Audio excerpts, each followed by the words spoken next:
On January 20th, 1993, William Jefferson Clinton became the 42nd President of the United States. At the time, most Americans were not aware of the extent of Clinton's criminal background, nor were they aware of the media blackout, which kept this information from the public.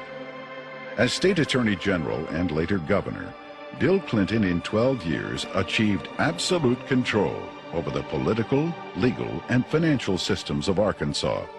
As president, he would attempt to do the same with the nation by bringing members of his inner circle with him to Washington. The hijacking of America was underway, and its impact on future generations would be incalculable.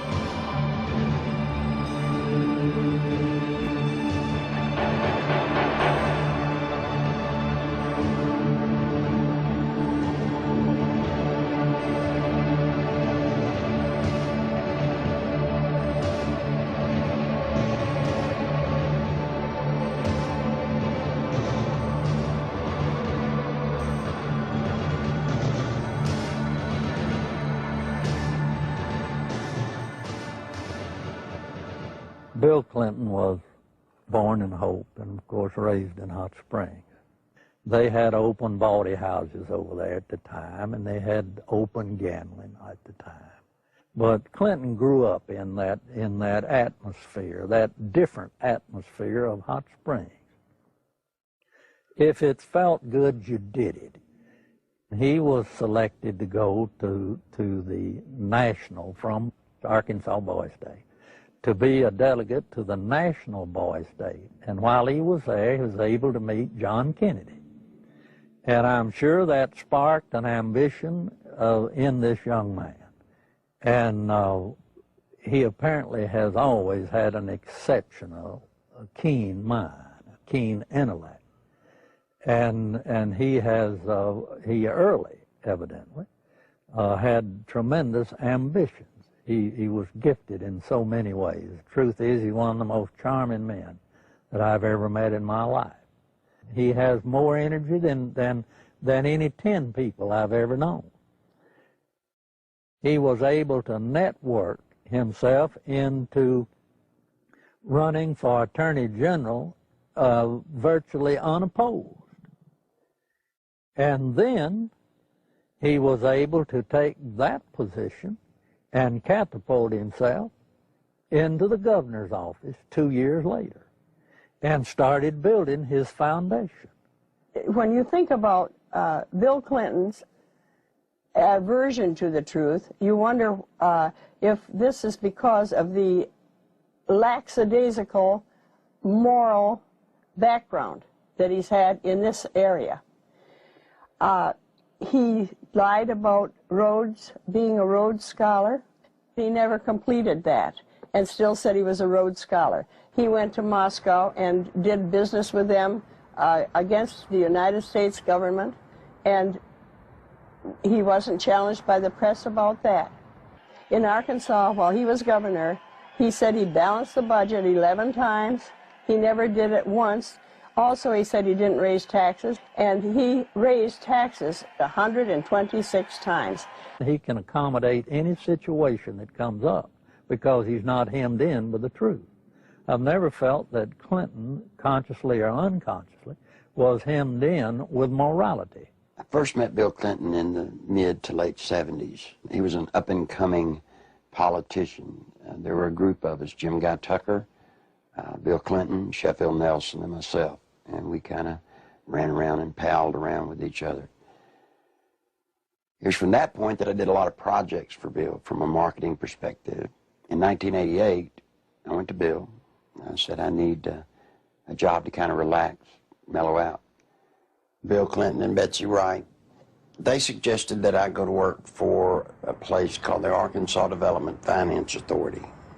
And they said my talents could really be used there. It was the best kept secret in Arkansas.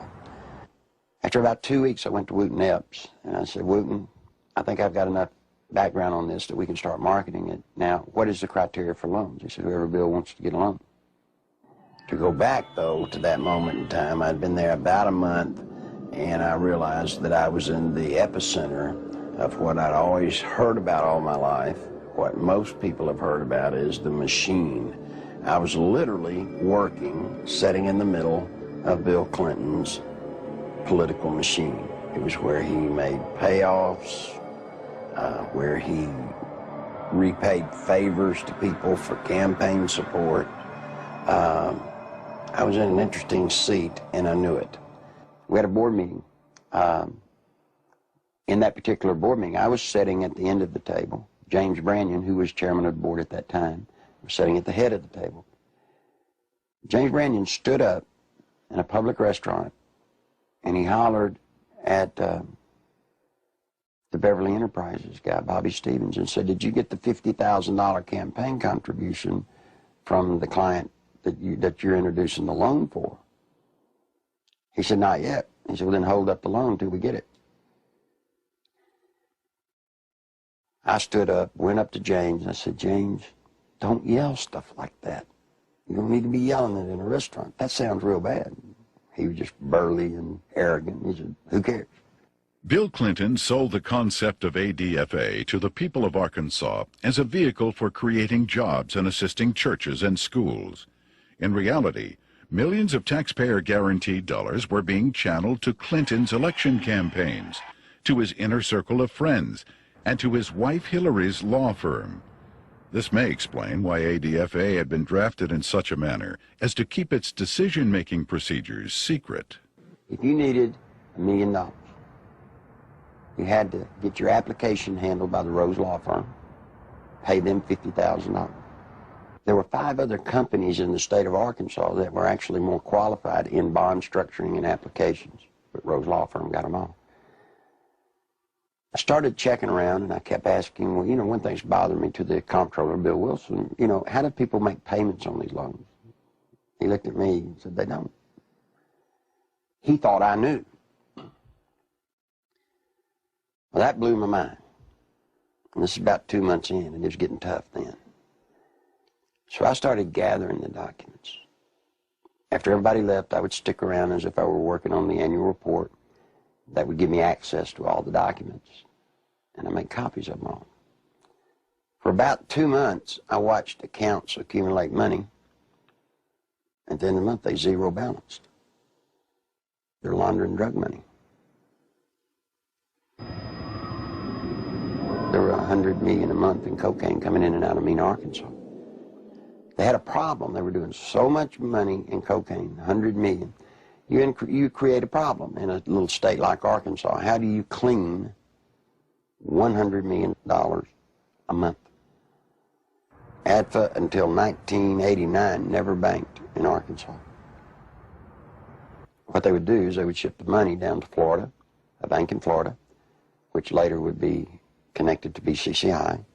They would ship money to a bank in Atlanta, Georgia, which, by the way, was later connected to BCCI. They'd ship to Citicorp in New York, which would send the money overseas. And there was an interesting one, a bank in Chicago. That bank, by the way, is partially owned by Dan Rostenkowski. Dan Lassiter would get the bonds. He would become the broker for the bonds. He would transfer money back to ADFA. He never sold a bond. The money then would leave ADFA, go into one of the various banks for the specific bond loan, and they would zero it out. When they zeroed it out, they were giving it back to Lassiter, less their handling fees. During the Lassiter investigation, we had numerous witnesses for the federal grand jury, had extensive testimony. People that was connected with Lassiter and drug use and everything else. His cocaine use become used as a tool for sexual favors and also for business deals that influence people. And that's when Mr. Lassiter became quite flamboyant with his cocaine use, and then ultimately led to his arrest and conviction. Dan Lassiter, who is the best friend of Bill Clinton, who went to jail with Roger Clinton for cocaine. And by the way, let me explain something. He didn't sell cocaine. No, they were giving it away. Huge piles of cocaine in his office. Ashtray upon ashtray full at the parties, and they would give it to young girls. That's sick. I mean, they were giving a highly addictive drug to young girls. One particular one comes to mind is a 14-year-old cheerleader out of North Little Rock. She was a virgin, and ultimately he ended up sending her to a physician of his. The physician put her on birth control pills. He used cocaine in order to ultimately she lost her virginity, and she got addicted to cocaine. And the last I heard of her, when we had her subpoenaed back to the federal grand jury, she was a hooker in Lake Tahoe. Dan Laster contracted to launder the money. Now, in addition to his contract to launder the money and the system that he and Bill Clinton had set up to do it, probably what he did is he took advantage of some of the cocaine. That's why he could give it away. Shoot, you have $100 million a month in cocaine. They wouldn't care if you took a bucket full a day. After Laster was indicted, I started to receive quite a bit of harassment from my own department, the Arkansas State Police. And I knew the reason behind it because the affiliation with the state police and the governor's office with Dan Laster and his business associates. Mr. Lassiter's cocaine involvement at times was very heavy, then at times he was very cool, calm, mediocre. He was very careful, as all of them have been for quite some time. Once he was convicted, he went to a minimum security prison, a holiday hotel we call them. He spent, I think it was 6 to 8 months, and he got out.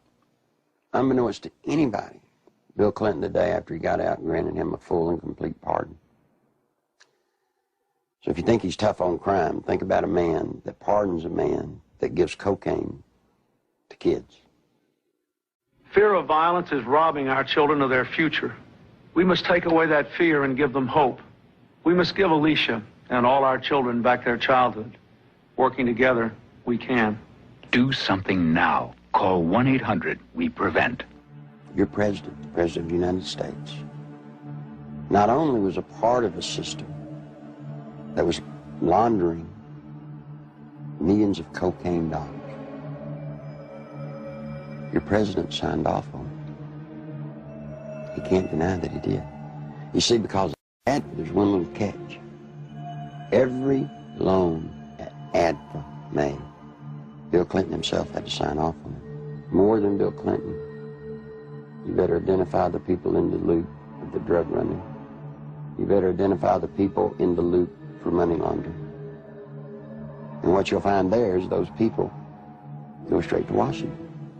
Act 1062, if you look at it, it says that ADFA was developed and created to provide low-interest bond loans for churches, schools, colleges. So now look what happened to our legislature. They voted on a bill creating ADFA, thinking that they were getting money to colleges and schools to buy books and so forth. What better way to run thousands of, tens of millions of dollars, launder it, clean it up, and use the cover of a state agency to do it. The first loan made at ADFA was made to Parkometer, a company called Parkometer. Seth Ward was the owner. As I started looking, I found out that the Secretary Treasurer was Webb Hubbell.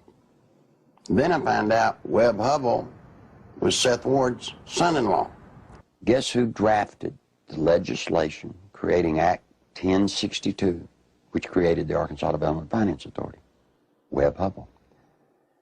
Guess who introduced the legislation to our legislators and got it passed through our House? Webb Hubbell. Guess who got the first loan? Webb Hubbell. Imagine this. Guess who did the audit and the evaluation of the application? Rose Law Firm. You guessed it. Who signed it? Webb Hubbell, Hillary Clinton.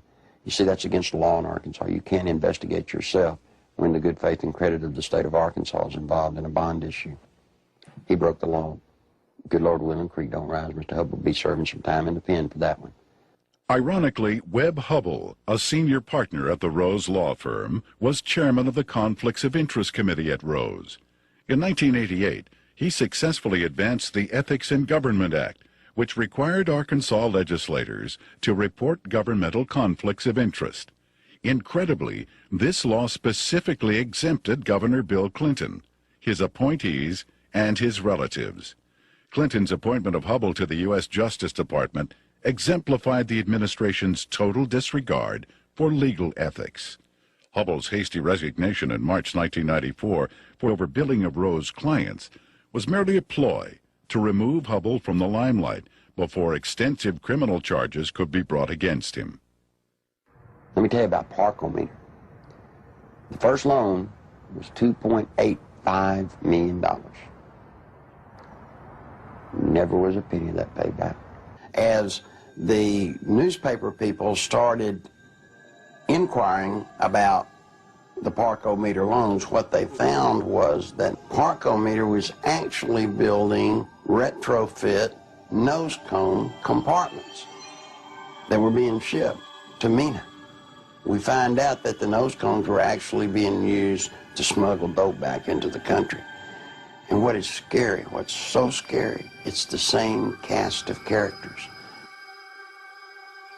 Webb Hubbell, the Rose Law Firm, are guilty, I say to you, of conspiring to defraud the state of Arkansas, the federal government, and conspired to solicit the sales and the laundering of money for illegal drugs.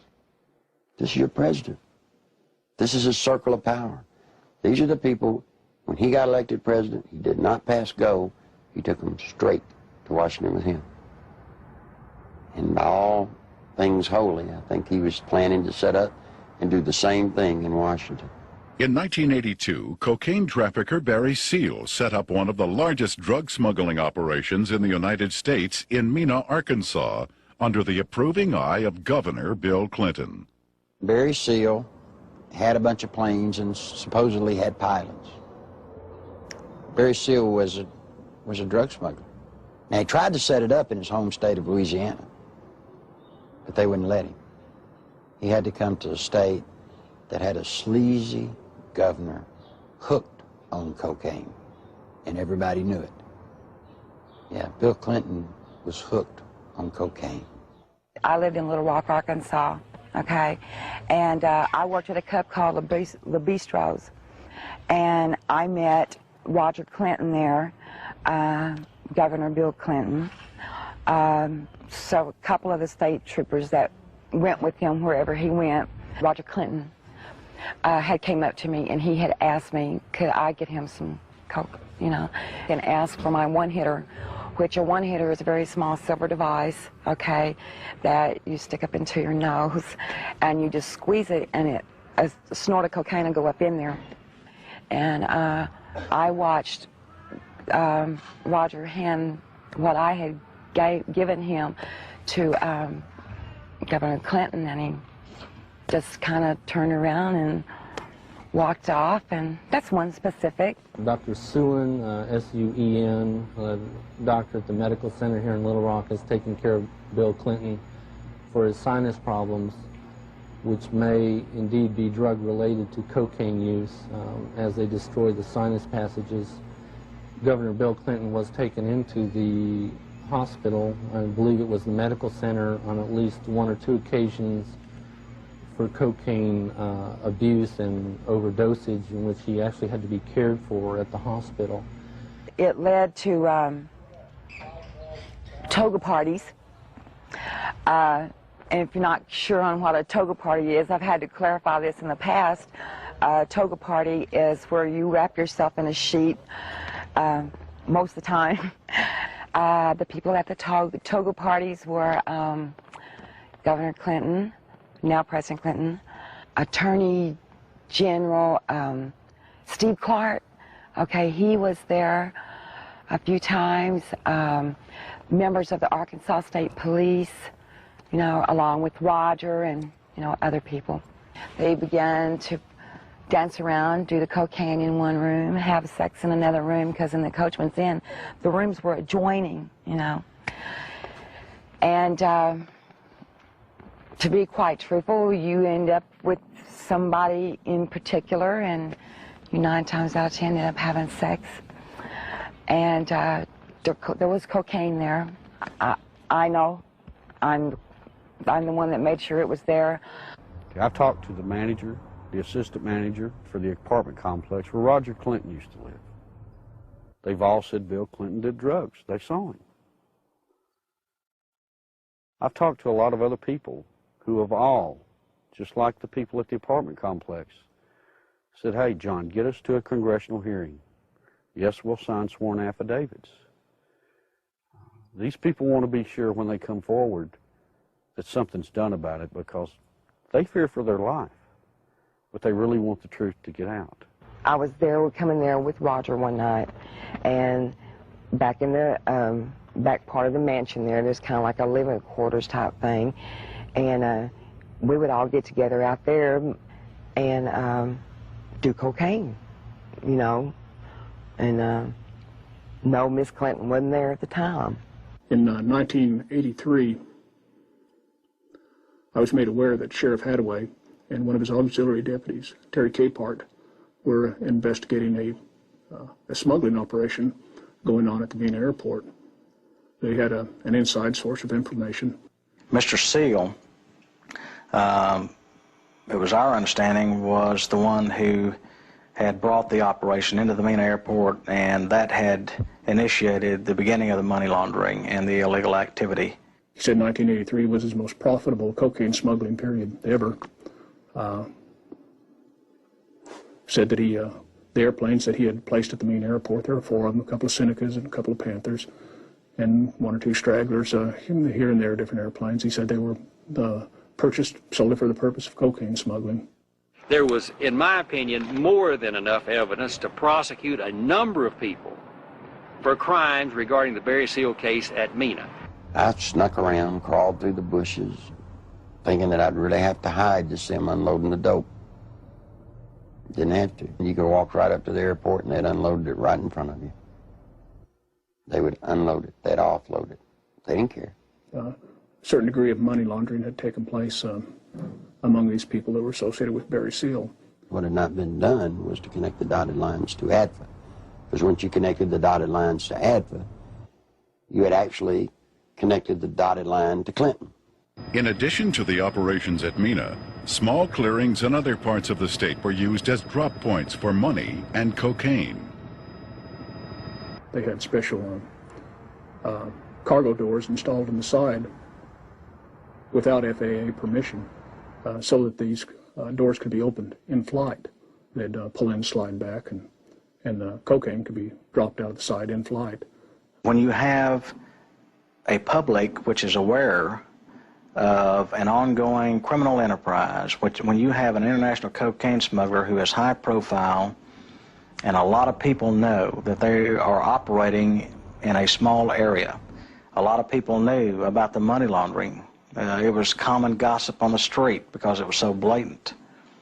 And they see investigations ongoing for several years, and they keep watching for indictments. They know grand juries are convening. They know that witnesses are supposed to be providing evidence to a grand jury, yet year after year after year, no indictments are returned. People lose confidence in the system. Clinton had integrated a number of corrupt cops, judges, and politicians into high-level positions to ensure the continued success of the drug smuggling, money laundering operations. All was going well until a fateful night in the fall of 1987. On August 22nd, 1987, Kevin had spent the night with his friend Don Henry. They left Don's home around 12:30 or 1:45 on the 23rd of August in early morning hours, and the next thing we knew, they had been run over by a train. There seems to be a small airstrip in the area. There have been sightings and reports of small airplanes flying very low with lights off in the area. I believe they saw something they shouldn't have seen. 3 weeks later, their deaths were ruled accidental by the state medical examiner, Fahmy Malek, and we disagreed with that ruling because we thought the evidence pointed to homicide. At that point, we had a lot of questions and no answers, and the facts didn't add up to what he was telling us, so we decided to get a second opinion and met with resistance from all fronts, both with our local law enforcement, with the state crime lab, with everybody that we turned to. We obtained court orders requesting samples of everything that the crime lab had for a second opinion, and Fahmy Malek resisted court orders. He refused to obey them. Ultimately, it was proven that Don Henry had been stabbed in the back and Kevin Ives' skull had been crushed prior to the placement of their bodies on the railroad tracks. However, Malek stood by his ruling that the boys had simply fallen asleep on the tracks. Malek had been kept in office at the insistence of Governor Clinton for a number of years, despite vigorous public outcry to have him removed. As long as Malek's rulings pleased the governor's office or state police, they were left to stand, no matter how implausible. Malek's obvious lack of medical knowledge reached a pinnacle when he ruled that James Milam, who had been decapitated, had died of natural causes. Yet Clinton, who had the power to remove Malek from office, insisted he stay. There were allegations of tampering with evidence in murder cases. There were allegations of perjury in different cases. It didn't seem to matter what Malek did. Clinton protected him. He made excuses such as he's overworked, he's just stressed out, he's underpaid. They gave him a $14,000 raise, which was an insult to my family as well as a lot of others in the state who to this day are struggling with asinine rulings in the deaths of children and other loved ones. I was outraged that protecting a political crony of Clinton's was more important than the fact that 2 young boys had been murdered. Dan Harmon was just a local attorney in the town of Benton, Arkansas. And after Don Henry and Kevin Ives were killed and their bodies placed on the tracks and run over by train, he approached Linda Ives and the Henry family about trying to help them. He's a manipulator. Gives a great closing argument in court. He's been trained for years to play the game. He knows how to do it. He's very good at it. Mr. Harmon can win your confidence and make you think he's the greatest guy in the world. He did that to Linda Ives. He helped lead them down a path that absolutely led to nowhere on this case. I got involved in the case, and immediately Harmon tried to discredit me without even knowing me. Couldn't figure it out. I run across a young lady named Charlene Wilson who told a horror story that I didn't really believe at the time. So I started searching for evidence to substantiate just part of what she had said. Harmon went ballistic. Called, he threatened me, threatened Sheriff Pridgeon, threatened Captain Gene Donham, the chief deputy. All because I talked to this one woman. The people at the track that night, to my knowledge, were Dan Harmon, Keith McCaskill, Larry Rochelle. I do know that the boys were watching the drop site, okay? And they got curious as to what was being dropped there. The fact is, we know who killed these kids. The whole reason this case, it's been slowed down, stopped, wherever we're at. They can't do anything with it as long as Clinton's in office, because it tracks right back to Bill Clinton being involved in the cover-up. He took care of everybody that ever covered anything up in this case. Everybody got promoted. A number of people approached the police with information about Don and Kevin's murders and consequently were murdered themselves. Shortly before Keith McCaskill was murdered, he knew that he was fixing to be murdered. He told his family goodbye, he told his friends goodbye.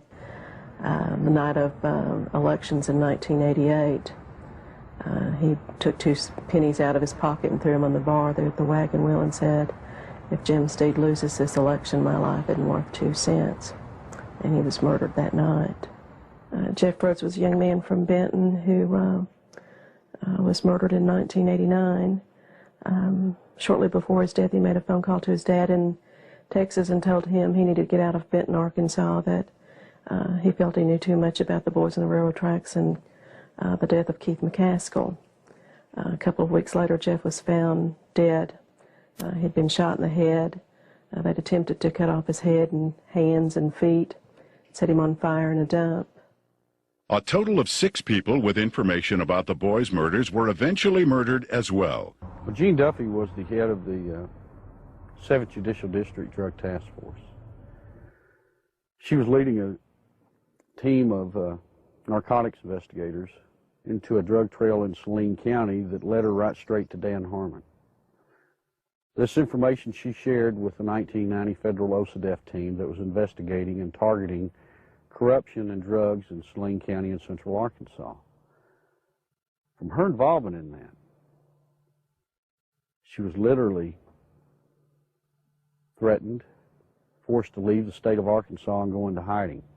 I had no idea just how dangerous certain elected officials thought me to be until a brutal media campaign was launched against me.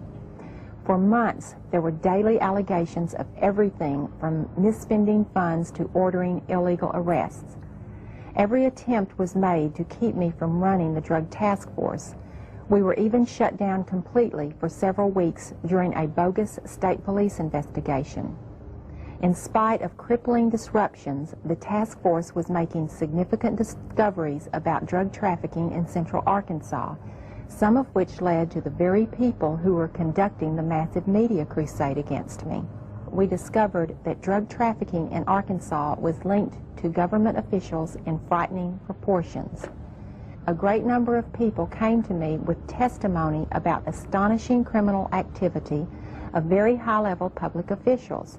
Many were willing to testify before the federal grand jury. Robert Govar and Chuck Banks were the U.S. attorneys for the District of Arkansas at that time. I was subpoenaed to testify on behalf of the drug trafficking and the cartel, more or less is what it was, that had to do with Dan Harmon and what I call company, because there are there's a whole bunch of them that are involved. I was asked quite in depth about the drug trafficking that went on with Dan Harmon, Mr. Clinton, Roger Clinton. Although there was an abundance of evidence and word kept reaching me from members of the grand jury that they were ready to indict, no indictments came. Mr. Govar also insisted that he was ready to prosecute at least 2 key figures, but the holdup was his boss, U.S. Attorney Chuck Banks, who repeatedly delayed requests for indictments. Harmon had paid a visit to Chuck Banks, the U.S. District Attorney, who was in charge of that district. It's recorded, he signed in.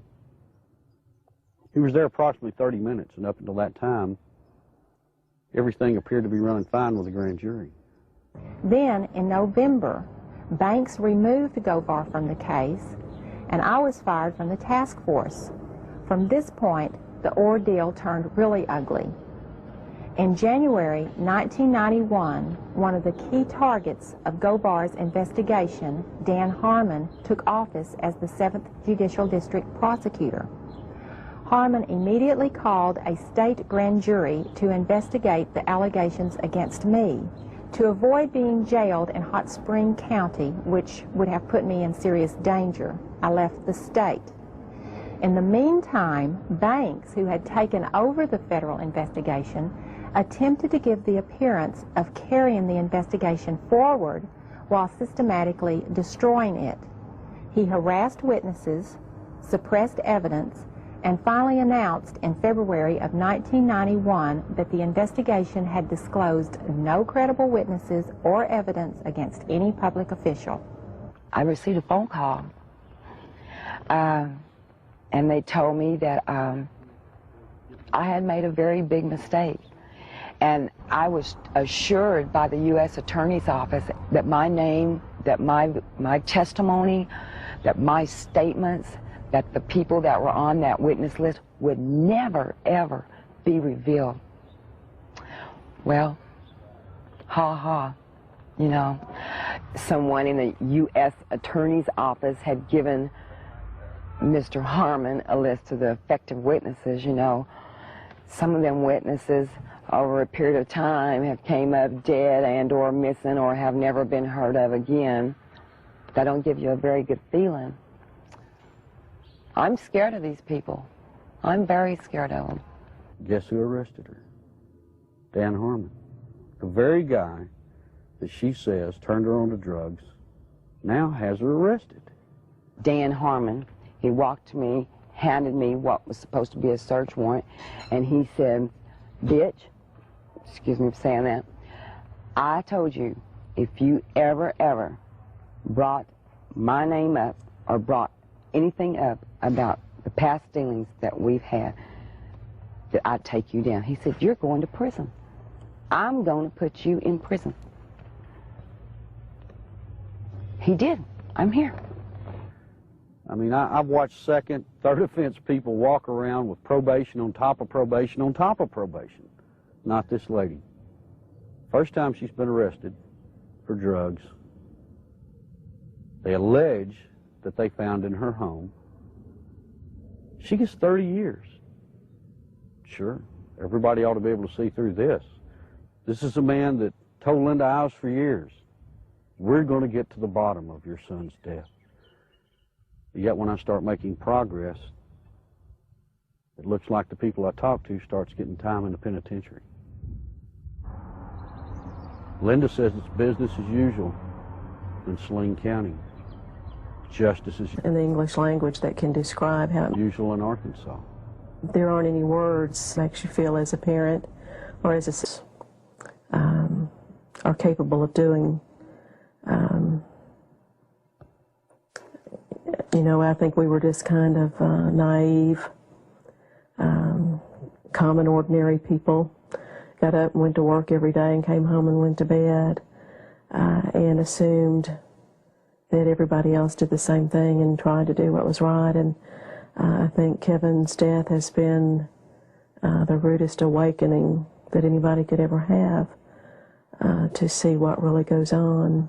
I can provide information that has tentacles to Governor Clinton's administration.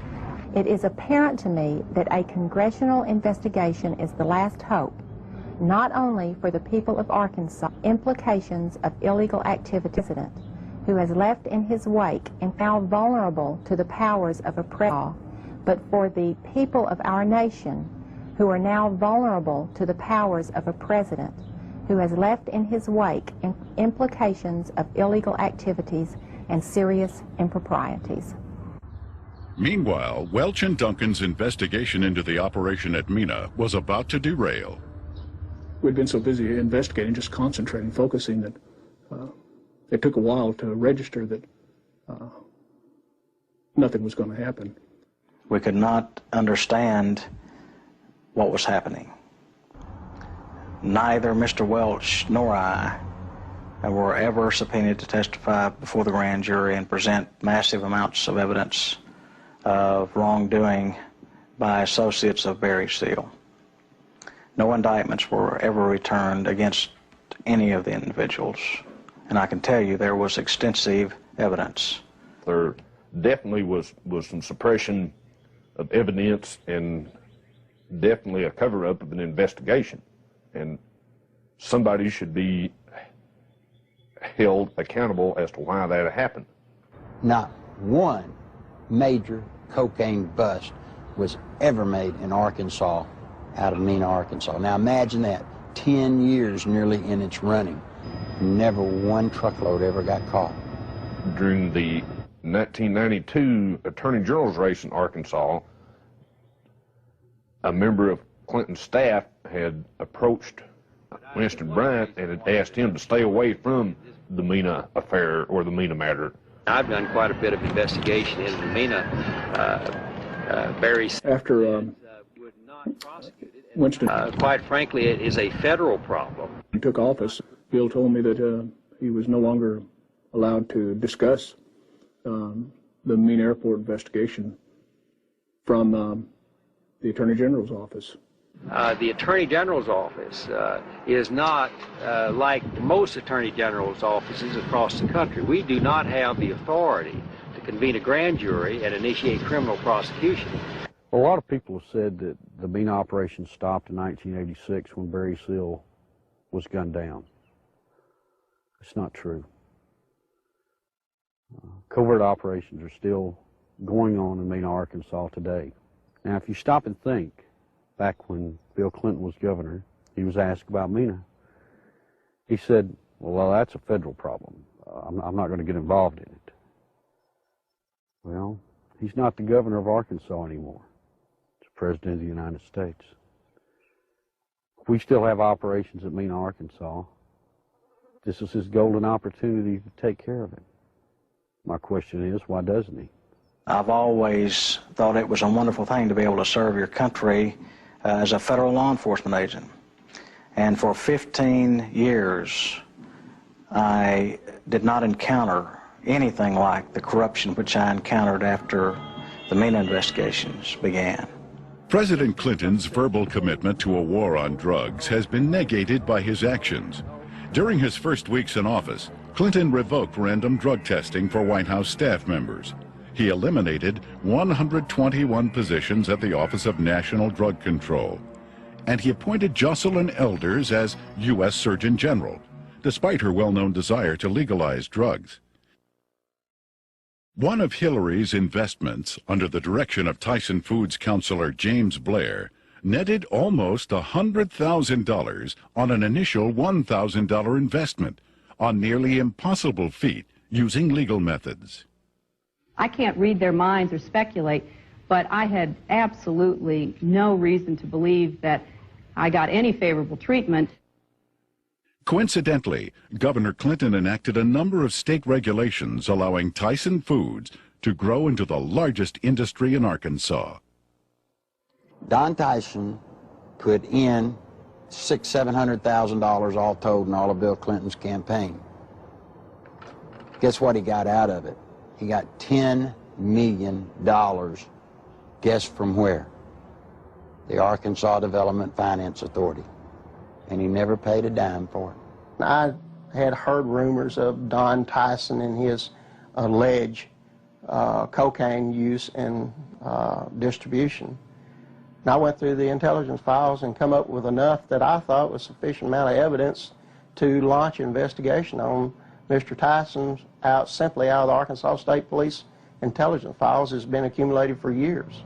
A great deal of criminal investigation files were surfacing with Don Tyson's name mentioned in there as being involved with some drug and narcotics trafficking activities. So I interviewed some of the investigators who worked on the Tyson case.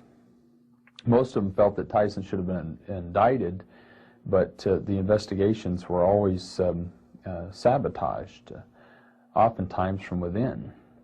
One particular undercover narc agent told me that another criminal investigator in that department named Doug Fogley was furnishing Don Tyson with photographs of the undercover narcotics agents that were working on his case. Donald Smaltz was actually hired to look into the allegations that Tyson had given bribes to different people, specifically to the Secretary of Agriculture, Mike Espy. And what came out of that investigation was very remarkable. Drug abuse, drug distribution, money laundering, even murder for hire. Now, Smaltz collected all this stuff. He compiled it, he put it in proper order. And he approached Janet Reno and said, look, You know, I need to broaden my investigation. I'm finding more here than just simple payoffs. What do you think happened? Well, by now, most of you already know. He was turned down. Just exactly what we expected to happen happened. I mean, Tyson already hired lobbyists, attorneys, who all approached Congress trying to get everybody to stop Smaltz. Why is it in this country today that if you got a little money, you walk away? Why is it you can create the pressure to stop investigations? And I promise you, Janet Reno has stopped this one. You look at these and you wonder, how could this happen? You know, how does someone elude prosecution with reams of investigative reports? How does it get stopped? Some say it's Bill Clinton. Don Tyson was in the middle of the cocaine just like Bill Clinton, just like Dan Lester, just like Roger Clinton, and all the others. So you see, all of this incest, and all of this drug running, all of the trafficking of drugs, sending them all over the nation, came out of Little Mena, Arkansas, right under the nose of little Governor Billy Clinton. I went to Bill, and I said, Bill, you've got 2 weeks to tell the truth, or I'm going to tell it. You're breaking the law, and I can't be a part of it. You made a mistake. I'm not one of your buds, or at least I'm not that big a buddy. When Larry Nichols made his disclosures, made them public, the Clinton spin doctors treated him unmercifully. It shocked those of us who had been kept in the dark through the years in Arkansas politics. The Arkansas news media had done little, if anything, to uncover anything derogatory about Bill Clinton. And for these disclosures to come out of the blue was so shocking that the spin doctors attacked the messenger rather than tried to answer the charges that Nichols had made. And they did such an efficient job that it caused me and others to look with less than favor on Larry Nichols as an individual, because all we knew about him was what they were telling and the press was printing. One of the neatest things about Bill Clinton is how he handles the media.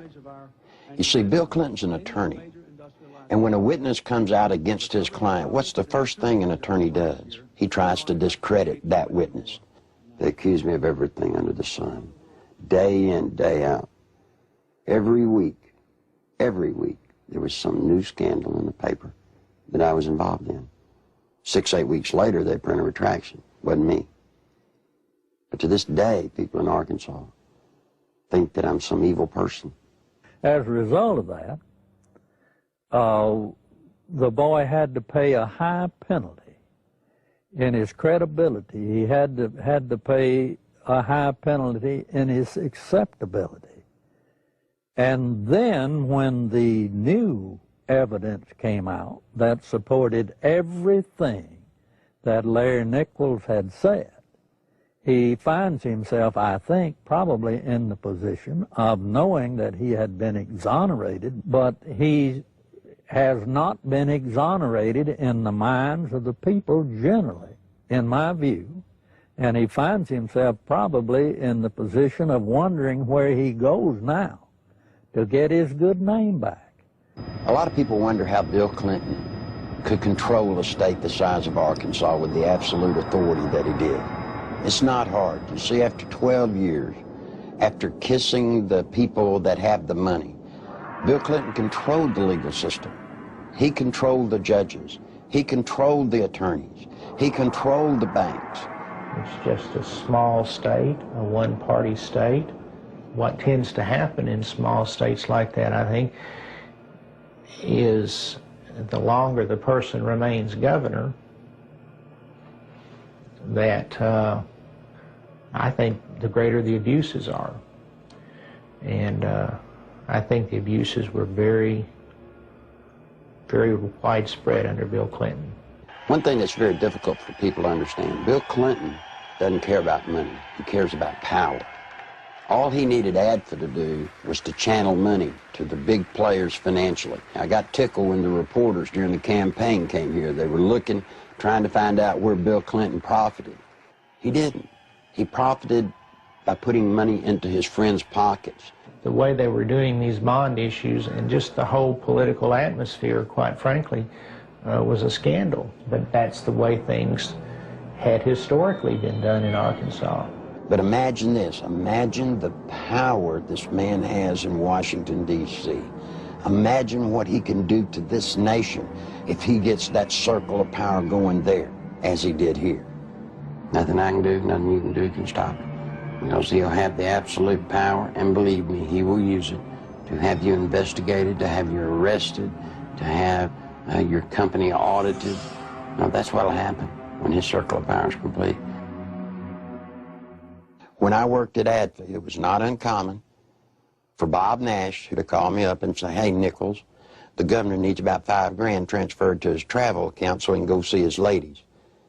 And we would at ADFA transfer $5,000 to $10,000 for him to go see his girlfriends in either L.A. or New York. He'd use so much travel money to go see women out of his regular travel budget, he would even have to borrow money from ADFA, not to mention the fact that ADFA's budget was not quite as scrutinized as the governor's budget.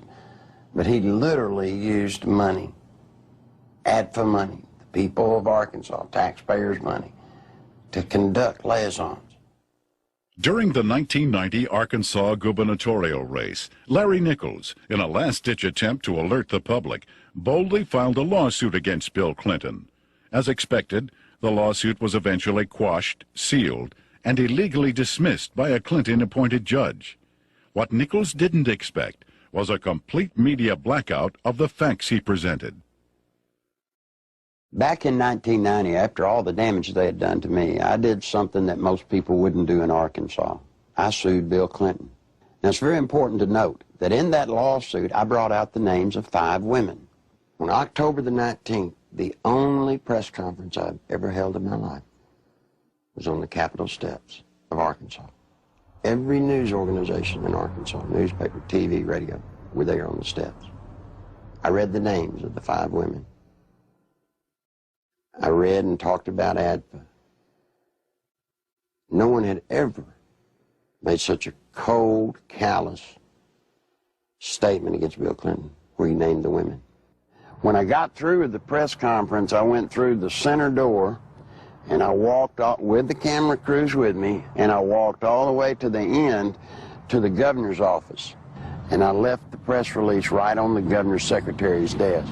Not one bit of the press release made it into the local TV or the local newspapers anywhere. It didn't show up anywhere. The reason I tell you that is because in those days he had the circle of power complete in Arkansas.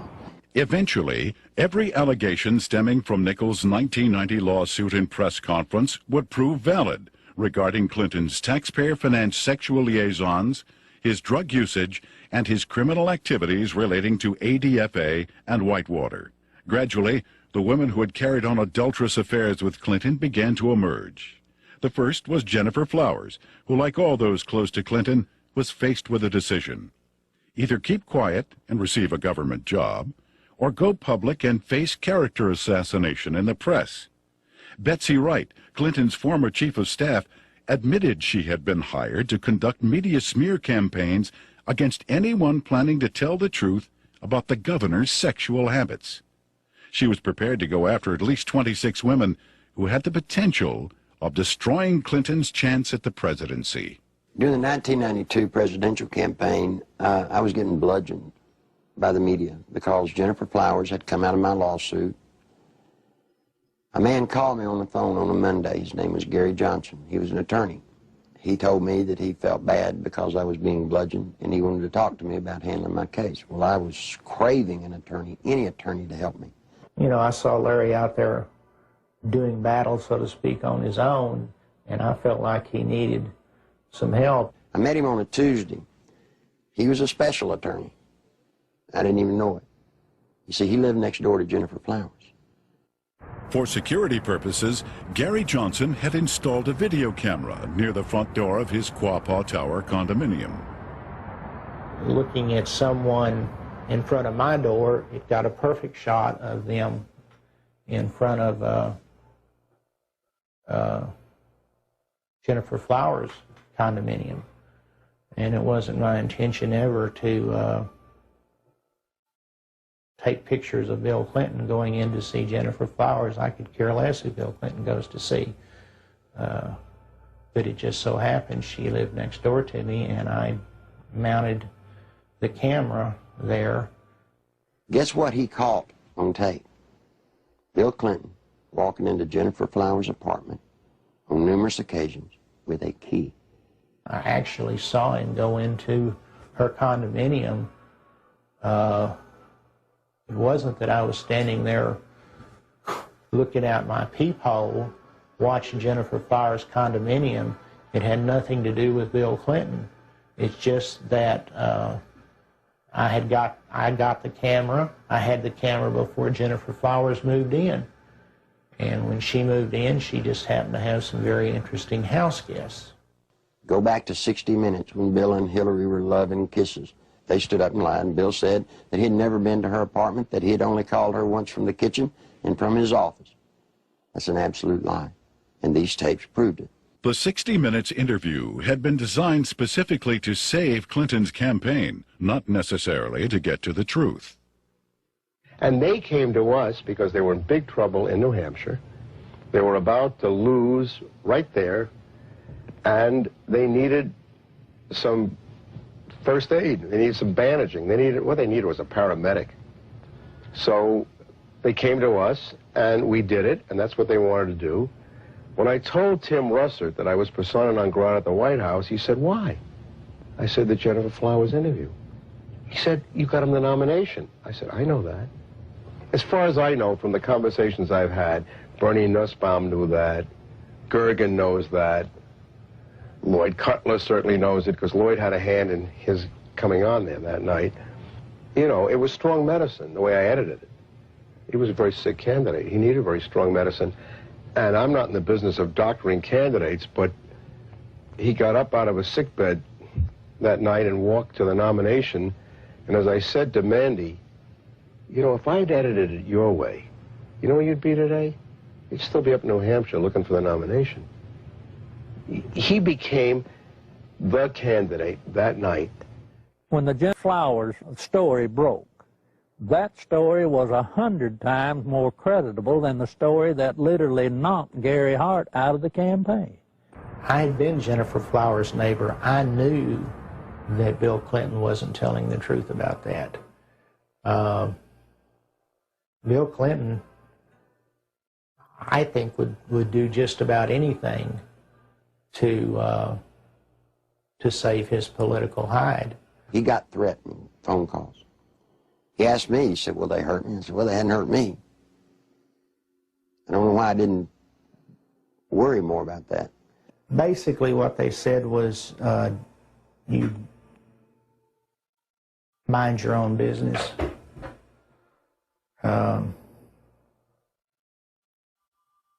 And all it did was made me mad. I never thought in a million years that anybody would follow up on it. We filed the request for the subpoenas on Thursday. Saturday morning, we found Gary Johnson beaten and left for dead. And without getting into gory details, both elbows were dislocated, his collarbones were broken, his spleen and his bladder were ruptured with holes the size of $50 in them. His nose, his sinus cavities were all crushed. He had been beaten by Clinton's people. Were they very large? Yes. Yes, they were. Did they say, "Where's the tape"? Yes, they asked me for the tape. And what's sick is the man gave them the tapes, and then they went and broke his elbows, punctured his spleen, punctured his bladder. They looked like state troopers, I'll say that. Clinton can be a very dangerous individual in the state of Arkansas. In my lawsuit in 1990, I named the lady Sally Perdue as having an affair with Bill Clinton.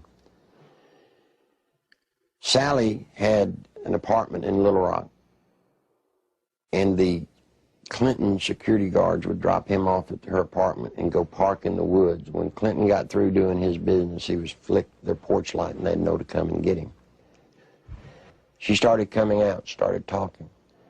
Well, believe it or not, before she could talk, Clinton's people got to her and offered her a federal job or break her legs, whichever one was the best. Sally Perdue, former Miss Arkansas and radio talk show host, carried on a sexual relationship with Governor Clinton between August and December 1983. State troopers in government vehicles were used at taxpayer expense to shuttle Clinton back and forth to Sally's home. Perdue, who today supervises a home for people with Down syndrome, was offered a $60,000 a year federal job to keep quiet. She refused. You see, that's illegal. You can't offer a federal job to get someone to hush. Following her attempt to go public, Miss Perdue lost her job and started receiving threatening phone calls and letters. Live ammunition was found on the seat of her car, and the rear window of her vehicle was shot out. Even though a number of witnesses have corroborated her story, the American press has refused to print it. During the 1992 presidential campaign, interviews with ABC and NBC, as well as an appearance on the Sally Jesse Raphael show, were taped, but were never aired. She'd actually been on the Sally Jesse Raphael show right after the New York primary. Did you know the TV stations around the country blacked out that program and wouldn't show it? In December 1993, former bodyguards of Bill Clinton came forward with detailed information regarding the governor's sexual encounters with a number of women. Larry Patterson and Roger Perry, both veteran Arkansas troopers, boldly spoke on the record. Two other troopers who initially spoke off the record were later identified as Danny Ferguson and Ronnie Anderson. In April 1994, a fifth trooper, L.D. Brown, came forward and corroborated their stories, adding that Clinton's sexual partners numbered over 100 during the period he was employed by the governor. The trooper's official duties included approaching women to obtain their phone numbers for Clinton, driving him to rendezvous points in state vehicles, guarding him during sexual encounters, securing hotel rooms, and lying to Hillary about his whereabouts. Phone logs and other corroborating evidence fully back these reports. I saw on several occasions Bill Clinton engaging in sexual acts while I was either blocking the road or working security at the governor's mansion. I saw them with my own eyes take place, so it's not a rumor, it is firsthand. The entire conversation inside a vehicle in a 2-hour drive from one point to another would be totally about sex and women or jokes. He would actually ask people how they performed oral sex on women in cars. I'd been in that conversation. He would ask if you had ever had 2 to 3 women at one time in one bed. Things like this. Bill Clinton was obsessed with that. The first or second time that you're with him and you're alone and you see some attractive woman, he would say, "Hey, Larry, what would you like to do to her?" And, you know, this is the governor of the state of Arkansas. The majority of his off time was spent trying to figure out ways to be with women that he wanted to be with. He was more discreet during a campaign year than he was in a routine year as governor, an off year. We were required to work overtime so we could sit outside someplace and block the road, or sit in some driveway, or sit at some, apartment complex while he went in to take care of his female friends. State money was utilized. He had certain troopers that he used for certain women, and Larry Patterson and Danny Ferguson were used for 2 women in particular. He would tell you, "Larry, see the blonde-headed lady in the green outfit? Go get her. name and her telephone number for me. He would say, "She has that come hither look." And that was verbiage that he used quite often. And on several occasions I have gone out into the crowd. I never had one of the females to refuse to give me her name and her address. On one occasion, it was a Christmas parade of 1989 in a small town in northeast Arkansas. And he picked a lady out of the crowd and asked me to find out who she was. He just carried on about how beautiful she was, how good looking she was, how big her breasts were and things like that. And I found out that she was interested in a state job. And she gave me her name and number, and I said, well, maybe the governor will call you, or can I call you?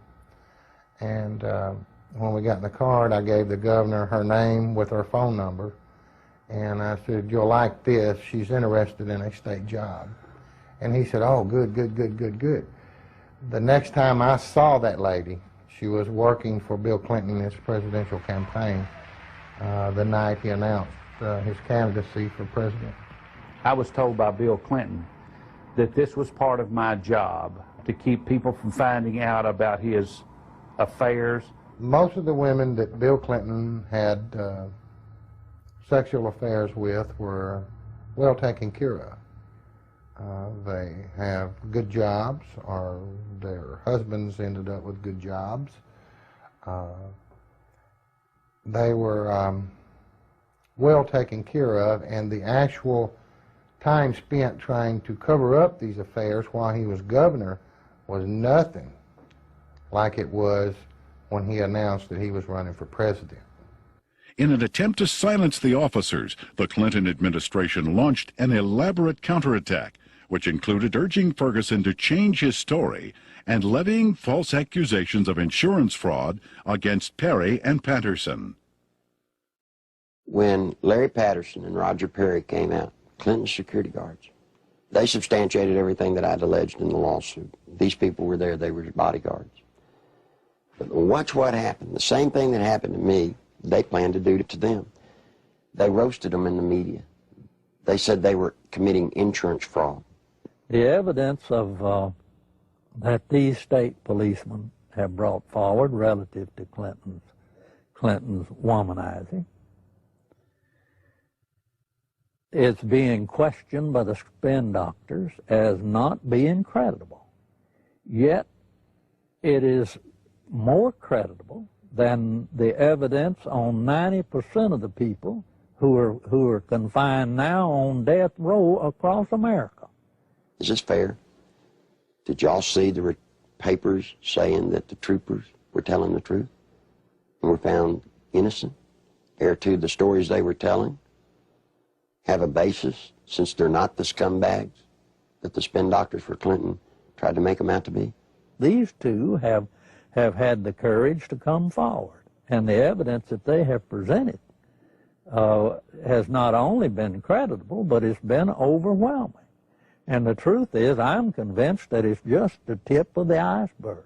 On May 8, 1991, Paula Jones, a state employee with the Arkansas Industrial Development Commission, was working the registration desk for the governor's Quality Management Conference at the Excelsior Hotel. Governor Bill Clinton was to be the main speaker. I was approached by one of Bill Clinton's bodyguards named Danny Ferguson, and I was given a number. And I asked him what it was. I held out my hand, and he said, it's a number to a hotel room that the governor would like to meet with me.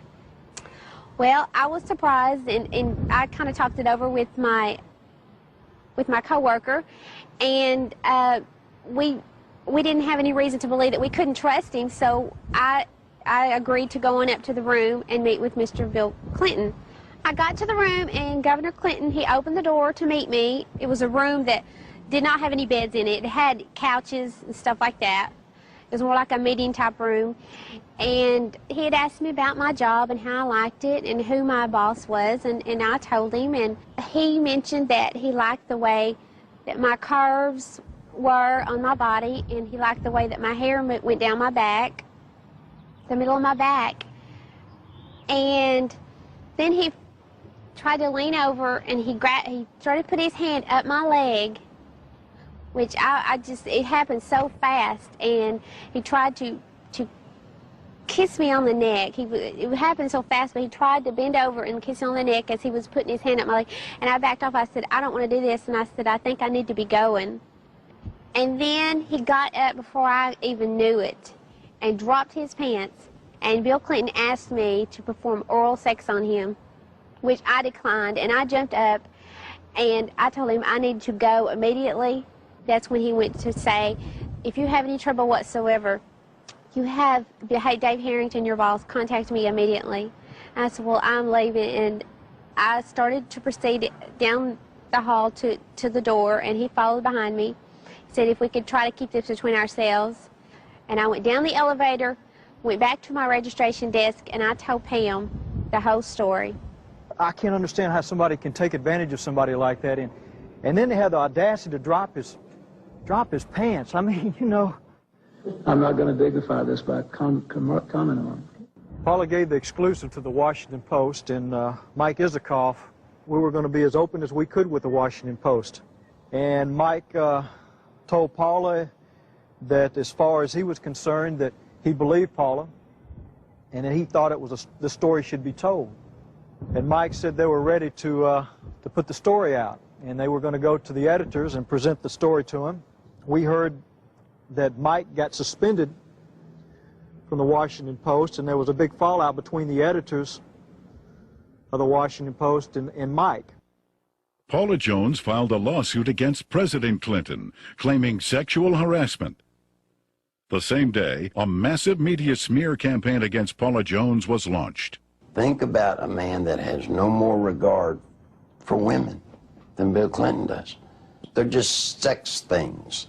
I don't understand the feminist movement being behind Bill Clinton. He hangs women on his wall like trophies. A number of women who have had sexual relationships with Bill Clinton have allegedly been given major career boosts in exchange for silence. Beth Colson received a judicial appointment to the Arkansas Court of Appeals from Clinton. Regina Blakely landed a job with CBS National in Washington covering the White House. Likewise, Deborah Mathis secured a lucrative job with the White House Press Corps. Susan Whitaker was made the liaison between the Arkansas State Capitol and the White House. Elizabeth Ward obtained a position with the Clintons' close friends, Hollywood producers Harry Thomason and Linda Bloodworth Thomason. And Joe Jenkins was given a high-level position with AP&L. One of the most harrowing stories of Clinton's attempt to keep his promiscuity hidden involves Jerry Parks, a private investigator and former chief of security for Clinton's campaign headquarters. My father was Luther Gerald Parks, a.k.a. Jerry Parks. He was the head of Clinton's security for Clinton's inaugural campaign whenever he was running for president. My father was brutally murdered at Chenal Parkway and Arkansas Highway 10 in one of the most elite parts of Little Rock, Arkansas. Someone pulled aside alongside him and started shooting at him. They cornered him, stopped him on Highway 10 as he was turning left onto Highway 10 off Chenal Parkway.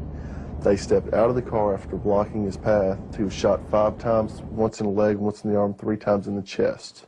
My father had a file on Bill Clinton's infidelity and his affairs that ran from approximately 82, 83 to somewhere between till about 90 to 91.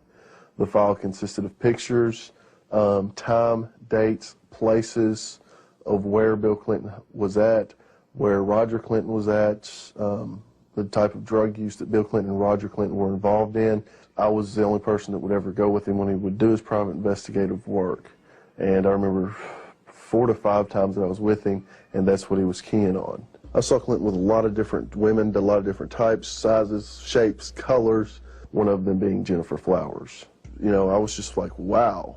It was more neat than anything else that, you know, somebody that is this famous, this bigwig, can get away with this. This just blew my mind. Shortly before Jerry's death, the phone lines at his home were cut, the security system was disconnected, and the Clinton files were stolen. I believe my father was assassinated because he was the one link that could actually close everything and completely shut Clinton down. I feel that Bill Clinton had my father killed to save his political career. When I did contact Little Rock Special Investigative Services, they told me that they had been pulled off the case 3 weeks prior to that. That just blows my mind on how when I hear they're making progress, all of a sudden they're pulled off the case. Something's not right there. Bill Clinton has been the way he is ever since I've known him. He hasn't changed. He will not change. People inside the White House today tell me that he's running sexcapades in and out of the White House like have never been there before. It's a disgrace to America. If we had known his background, the people of Arkansas would have never elected him governor of this state. And I charge the media of this state for not doing their duty and exposing these things that have since become matters of fact. He's a womanizing, dope-smoking, liar, and a draft dodger.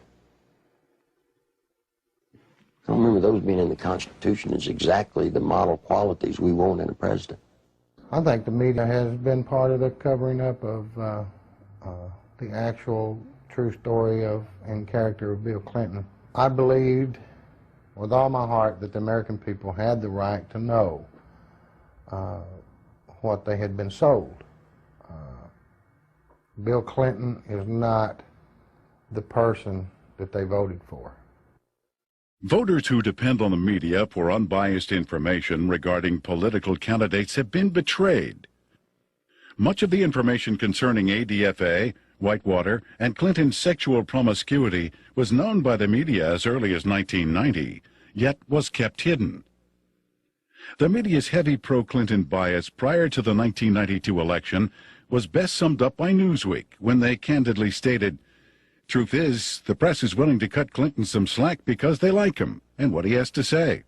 In May 1994, Newsweek added, "The national press has been restrained in its accounts of Bill Clinton's private life, and with good reason. Most of those who have made charges against him have been despicable people, jealous and stunted sorts." What an indictment about the media. You knew the truth about Bill Clinton. You just didn't like George Bush.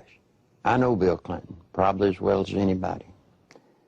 We used to train him on how to look straight into a camera and lie through his teeth. And you see, part of Bill's pathological lying is the fact that we've taught him how to believe the lie that he's telling. And once he believes the lie, then he can sell it to you as the truth. The world is at risk when the commander-in-chief of the United States of America is a man that will look at another government, who will make trade deals and lie through his teeth. Clinton could get us involved in a hopeless quagmire easily in Europe, in Africa, in North Korea, in any number of places, because not only of his ineptness and his lack of understanding, but his contempt for military things. This goes back at least as far as the 60s, in his college days, when he not only attended and participated in anti-American rallies, but organized them. Back in the, and incidentally, those were not anti-war rallies. Those were anti-American rallies. He has no loyalty to this nation. He has no loyalty to its fighting men. He has not enough integrity to have any loyalty to its population. He knows how to say the right things, but he's lied for so long that I really don't think he knows the difference anymore between the lie and the truth. Bill Clinton was dishonest on a daily basis. I mean, there's more dishonesty in his life than there is honesty. I mean, it's maybe being a politician in these days and times, you have to tell one group of people what they want to hear and another group what they want to hear. And if the truth conflicts, then so be it. The media has not been able to ascertain today that there's a human being sitting in the presidential chair of the United States of America that lies with everything he says. They still believe somehow in the office of the presidency. They still believe there's some integrity there. Attempts to keep the criminal activities of Whitewater concealed from the public were largely successful prior to the 1992 election. After that, however, the raging Whitewater Rapids could no longer be contained. What the Clintons claimed as a simple money-losing investment was in actuality a series of complex business transactions and cover-ups, ultimately costing the American taxpayer more than $60 million. When this is all over, it's going to be the same story we've been telling for 2 years. We made a bad investment, we lost money, and there's really not much more to add to it. We have enforced higher standards against the ethical conflicts than any previous administration. Whitewater may have begun as a legitimate real estate venture, but it came to be used to skim, directly or indirectly, federally insured deposits from an S&L and a small business investment corporation. When each failed, the United States taxpayer became obligated to pick up the tab. 2, the family of the former governor of Arkansas received value from Whitewater well in excess of resources invested. 3, taxpayer guaranteed funds were in all likelihood used to benefit the campaign of a former governor. 4, the independence of the United States government's regulatory system has been flagrantly violated in an effort to protect a single American citizen. People should not be able to raise questions and erode people's moral authority in this country. It quickly became obvious that Whitewater would engulf the Clinton administration if ignored. A twofold counterattack was put into action. The first was to win sympathy from the conservative populace, who were among his chief critics. Clinton embarked on a series of appearances heartily promoting himself as a born-again Christian who supports and practices traditional biblical family values. While the uninformed may have been fooled, those who realized what was happening were outraged at the blatant hypocrisy. This is a place where I have come to seek divine guidance and support and reassurance. You know, after Bill Clinton was in office for 2 days, he signed 5 executive orders, shedding more innocent blood, the blood of innocent babies. Then he went on to try and get homosexuals in the military. He put Jocelyn Elders in, trying to distribute condoms to our kids. Christine Gebbe, his AIDS czarina, promoting all kinds of vileness. This is an affront to heaven. The second phase of the counterattack was to appoint Robert Fisk as special prosecutor to head up the investigation into Whitewater. That same week, the Rose law firm began shredding documents. A lady came to me scared to death, wanted to come out and tell the truth. I said, "What's the matter?" She said, "They're shredding documents at the Rose law firm." Well, I tried to tell the media. The media said there was no way that could be going on. Well, in came a journalist from a Washington newspaper. He goes over, investigates what I told him. And you know what? The very week he investigated, guess what they were doing? Shredding documents right there at the Rose law firm. It had his initials pretty much all over it. Everything from the box to the manila files to, I even saw his signature on with the Rose firm letterhead. You see, all of the Whitewater documents, they're getting rid of. They're getting rid of them as fast as they humanly can. It's the nerve and audacity that those two people, Bill and Hillary Clinton, have to shred documents, to destroy evidence in a federal case. That is why we're here in front of the Rose law firm, because of the works of darkness that have gone on. Documents have been shredded here. What else has gone on here? I'm telling you, there are people inside this building that right now they're saying, if they only knew, if they only knew. During that same week, there was also a fire at the Worthen Bank building. Now, this fire was on the 14th floor, and supposedly it was started by a space heater. I want you to look at this footage and tell me if you think it was an accidental fire by a space heater. This is a CPA firm, and the documents that were in this office were important documents relative to Whitewater. If you go back to Arkansas and you look at the Secretary of State's office, anybody that's ever run for office in recorded history, you can find out who their major campaign contributors are since day one, except for one person. Bill Clinton's records at the Secretary of State's office disappeared. You see, they did it then. They'll do it now. All the information pertinent to Whitewater, any notes left by Vince Foster, any personal documents that would lead anywhere to any type of criminal activity, they're just going to be destroyed. Fisk's initial assignment was to quell rumors regarding the alleged suicide of Vince Foster. Foster was a senior partner with Hillary Clinton and Webb Hubbell at the Rose Law Firm prior to his appointment as White House Deputy Counsel. In fact, he was handling the Clintons' personal legal matters while he was in the position of assistant to the president, in violation of a conflict of interest at that time. From the outset, the investigation into the death of Vince Foster has been marred by controversy. At Bill Clinton and Attorney General Janet Reno's insistence, responsibility for the investigation was turned over to the Park Police, even though Foster's death fell within the jurisdiction of the FBI. Not until his death had sufficiently developed into a full-fledged scandal 7 months later would the FBI be allowed in. The results of the FBI's investigation, along with the findings of the Park Police and coroner, were incorporated into a report issued by Special Counsel Robert Fisk. The report, released June 30th, 1994, confirmed suicide as the cause of death. However, a careful examination of key pieces of evidence taken directly from the report itself indicate a number of alarming contradictions inconsistent with the report's own conclusion that Foster took his life. The official coroner's report depicts a large gaping 1-inch exit wound located 3 inches below the crown of Foster's head. According to Fisk, the area surrounding the body at the park was meticulously searched to a depth of 18 inches, but no brain tissue or skull fragments were found. An FBI analysis found none of Foster's fingerprints on the gun, despite the fact the gun was found in Foster's hand. However, the FBI did make one extraordinary discovery. One latent fingerprint was visible on the underside of the right pistol grip, approximately 2 inches from the base of the grip. This print did not belong to Foster. No attempt was made to determine the identity of the person whose print was found on the gun's hand grip. Gunpowder was found on Foster's clothing, which did not match the gun found in his hand. Fisk speculated that gunpowder of a different type was accidentally blown onto Foster's clothing by an exhaust fan in the Park Police laboratory. However, once again, Fisk was not able to support this theory with any evidence.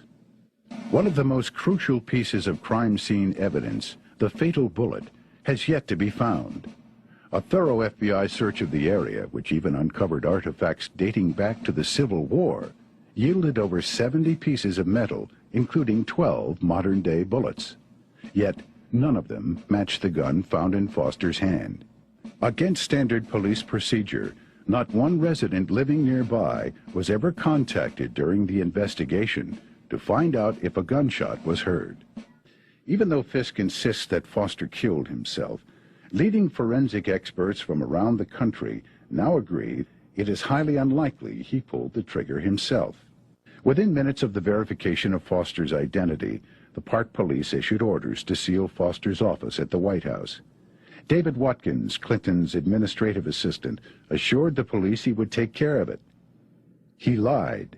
Immediately, high-ranking members of Bill and Hillary's staff began ransacking Foster's office, removing important and possibly incriminating documents. The people entering the office included Bernard Nussbaum, counsel to the president, Patsy Thomason, White House Administration Director and former assistant to cocaine distributor Dan Lassiter, and Margaret Williams, Hillary Clinton's chief of staff. Patsy Thomason was the top aide for Dan Lassiter when he was running his company and doing all the dope. You can only say that she was there taking care of Dan Lassiter's interest in the White House. As mentioned earlier, the Arkansas Development Finance Authority had been laundering its drug money through the Bank of Credit and Commerce International. BCCI collapsed in the early 1990s. Millions of depositors and taxpayers lost billions of dollars, making it the worst banking scandal in history. Heading up BCCI was former Defense Secretary Clark Clifford. The overwhelming criminal charges against Clifford were eventually dismissed by President Clinton. The attorney for Clifford and BCCI was none other than Robert Fisk. Fisk knew that a thorough investigation of Whitewater would eventually lead to ADFA and his former client BCCI. Fisk also knew he would never be able to complete his investigation since it is illegal to prosecute a former client. Fisk was not selected by the Justice Department to investigate Whitewater at all, but to simply subpoena documents and testimony, making sure they never see the light of day. The investigation of Whitewater is being handled by an independent special counsel whose appointment I supported.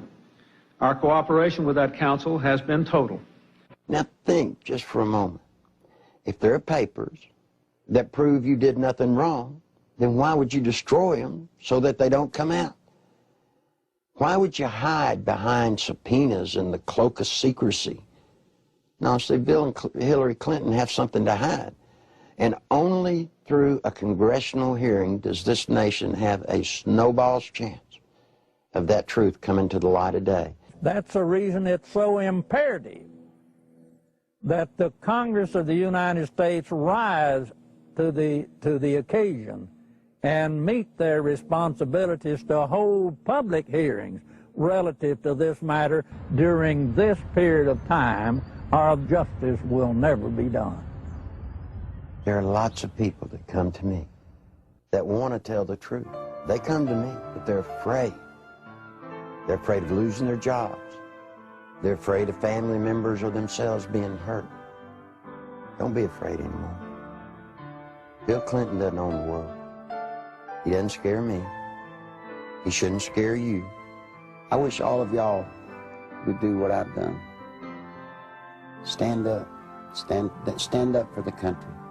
I want my daughter to know that if you stand up and tell the truth, you're okay.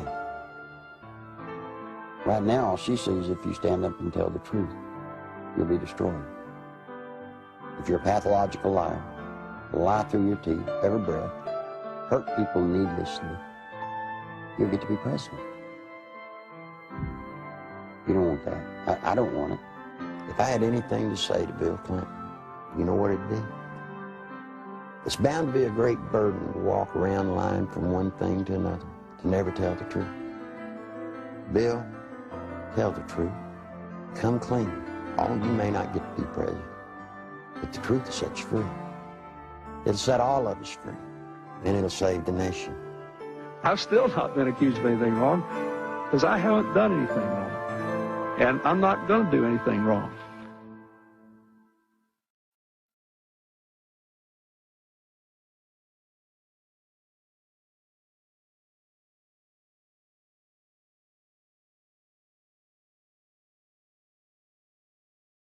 Although the documented information contained in the Clinton Chronicles continues to be reported in England and other countries, here in America, the media blackout continues. On July 14th, 1994, copies of the Clinton Chronicles video were hand-delivered to every member of the United States Senate and House of Representatives. On July 25th, documentation supporting the film was presented to Congress at their request. Whitewater hearings were scheduled to begin the next morning. However, the then House and Senate majority leaders, plotting with Robert Fisk to withhold evidence, refused to allow any of this documentation to be admitted. In addition, eyewitnesses willing to testify under oath who could confirm Clinton's involvement in the Arkansas drug smuggling money laundering operation were flown into Washington, but were barred from giving any testimony. Once again, the Constitution of the United States was undermined and the American people were not allowed access to the truth. That same day, a massive media smear campaign was launched against the Clinton Chronicles. Time magazine, Newsweek, U.S. News and World Report, and major newspapers around the nation simultaneously published false information about the video in an attempt to diminish its distribution. Nevertheless, members of Congress point to the Clinton Chronicles as playing a major role in bringing about the firing of Robert Fisk, as well as the reopening of the investigation into the death of Vince Foster. On August 3, 1994, Larry Nichols was arrested on false charges of writing 2 bad checks and failing to obey a yield sign 7 years earlier. The American media reported the arrest. When the Arkansas police admitted that the checks and traffic violations were fabricated, charges were dropped. Yet the media failed to report it.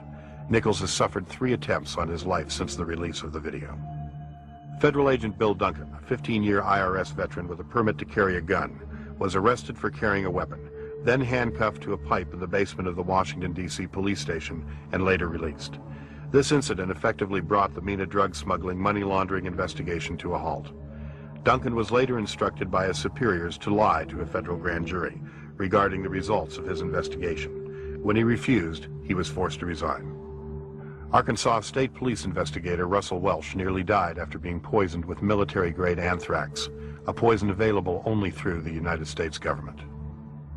Arkansas State Police investigator Dr. Lauder, who successfully led the investigation against cocaine distributor Dan Lassiter, was forced to resign after attempting to reopen the cocaine trafficking investigation into Don Tyson.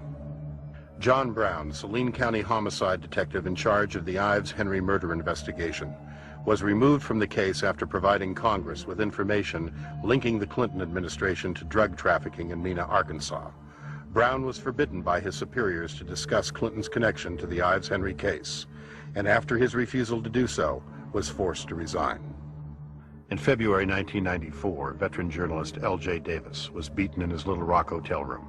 His attacker tore pages from his notebook which contained information about the inner workings of the Rose Law Firm and the Arkansas Development Finance Authority. In March 1985, Wayne Dumond was castrated and subsequently imprisoned for allegedly raping Bill Clinton's 17-year-old cousin. Even after evidence had proven that Dumond had been falsely accused and was completely innocent, Clinton blocked his release from prison. To date, every case which would link Bill Clinton with any criminal activities have been effectively shut down by various governmental agencies. The one office that all of us universally look up to, irrespective of what party or political philosophy we espouse, is the presidency of the United States. Since the election of Bill Clinton in 1992, we Americans, with sadness, have learned week after week to have different stories come out from around the country pointing up the reality that we have in the White House today, a draft-dodging womanizer who is a pathological liar. It's a very dangerous thing for America and a dangerous thing for the world. I can only, conclude that the responsible course for the House of Representatives to do is to introduce a resolution of impeachment against Bill Clinton.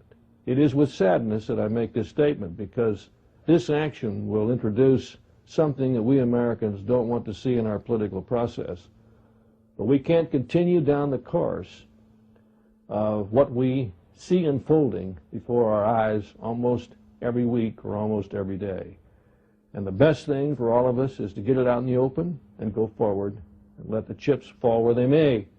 Under our Constitution, the House introduces a resolution of impeachment, and the U.S. Senate is a place where a trial takes place.